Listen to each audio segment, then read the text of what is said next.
In the previous standard, you have learned that compounds are formed by chemical combination of elements. You also have learned that an important principle of Dalton's atomic theory. It states that molecules of a compound are formed by joining atoms of different elements.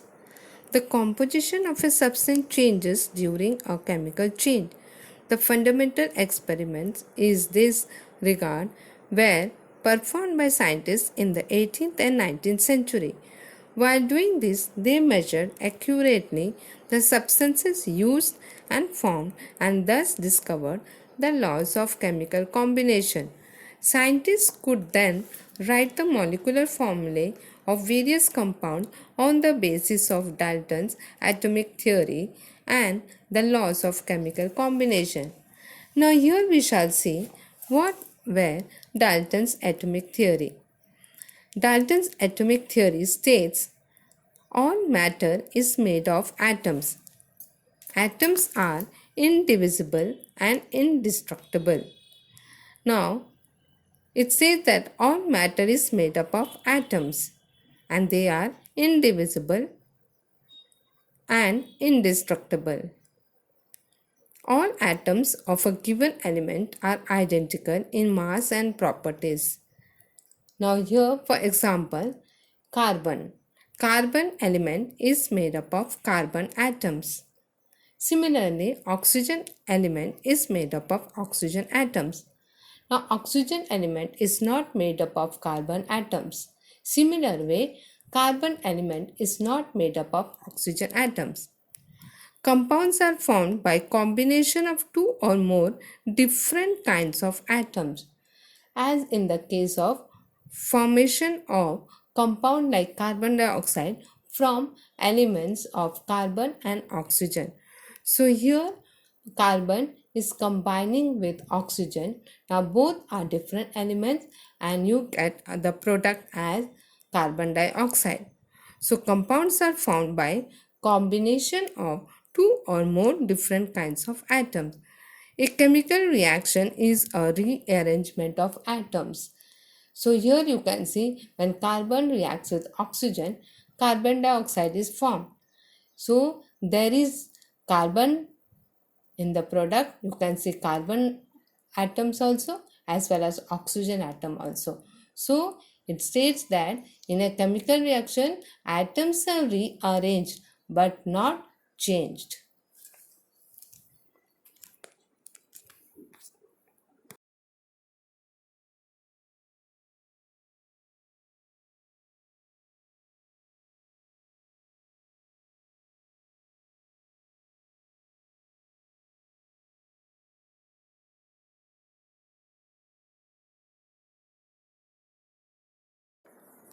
Children, we shall do an activity.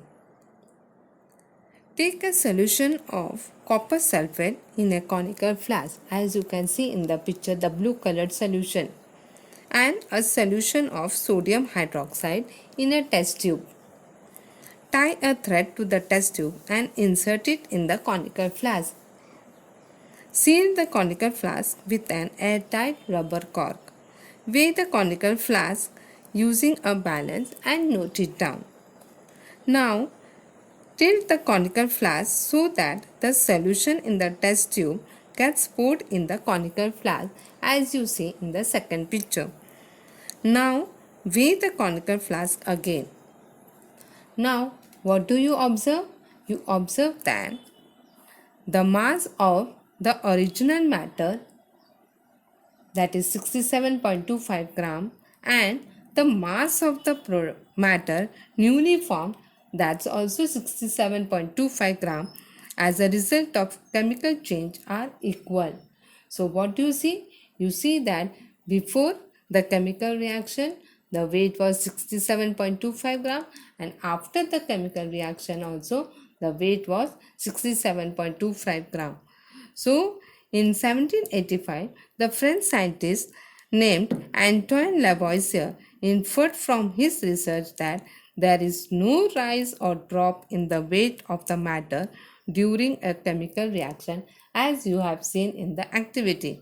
In a chemical reaction, the total weight of the reactants is same as the total weight of the products formed due to the chemical reactions, and this is called the law of conservation of mass or law of conservation of matter.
A molecule of water will always have two hydrogen atoms and one oxygen atom, meaning that in a glass of pure water, the hydrogen to oxygen atom ratio will always be 2:1. This seems very logical to us today, but 300 years ago, scientists didn't understand compounds this way. However, in 1794, the French scientist J.L. Proust stated the law of constant proportion. Regarding Anthony Lavoisier, he was a French scientist, father of modern chemistry, substantial contribution in the fields of chemistry, biology and economics. He had given nomenclature of oxygen and hydrogen. He showed that matter combines with oxygen during combustion. He was the first to use accurate weighing techniques to weigh reactants and products in a chemical reaction. He discovered that water is made up of hydrogen and oxygen. He was the author of the first book on modern chemistry. He was the first writer of the law of conservation of mass in a chemical reaction.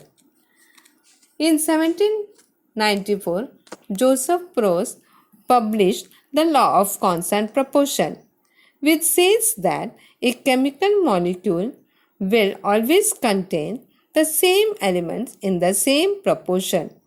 Now, here there are two parts to the law of constant proportion. The first one is there will always be the same elements that make up a compound. That is, in the case of carbon dioxide, it will be carbon and oxygen.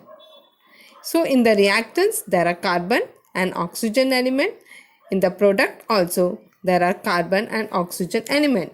Similar way, in a water compound also, there are in the reactant hydrogen and oxygen element. Similarly, in the product also, there are hydrogen and oxygen element. Second part says that the mass of this compound will always be in the same proportion. Now let's understand this. In the pure water will always have hydrogen and oxygen atoms. It will never contain sulfur, carbon or nitrogen or phosphorus. It will only have hydrogen and oxygen atoms. Similarly, pure ammonia will only contain nitrogen and hydrogen atoms. Similarly, carbon dioxide will have carbon and oxygen atoms. The chemical formula in case of water is, we know it is H2O. So there are two hydrogen atoms and one oxygen atom. This ratio will always be true in a bottle of pure water or in a glass of pure water. Now, in a tap water that you are drinking, will have hydrogen, oxygen, calcium, magnesium, sodium, and many other atoms to add flavor. Now, that's different. Where the water comes from or what form the water is in, whether it is in solid, liquid, or gas, it will always have a ratio of two hydrogen atoms and one oxygen atoms. Since the mass of an element is known and constant, the mass proportion is also constant for a compound. With water, the mass of hydrogen is 1 gram per molecule and mass of oxygen is also 16 gram per molecule. So, as there are 2 gram of hydrogen per 16 gram of oxygen in a water molecule. So, the mass ratio of hydrogen to oxygen is 2:16 or 1:8. Now, what do you mean by this? It means that the proportion by weight of hydrogen and oxygen in water is 1:8. It means that 9 gram water is formed by chemical combination of 1 gram of hydrogen and 8 grams of oxygen. Similar way, the proportion by weight of carbon and oxygen in carbon dioxide is 3:8. For example, in 44 gram of carbon dioxide, there is 12 gram of carbon and 32 grams of oxygen, so that the proportion by weight of carbon and oxygen is 3:8. Hope so you have understood. Thank you.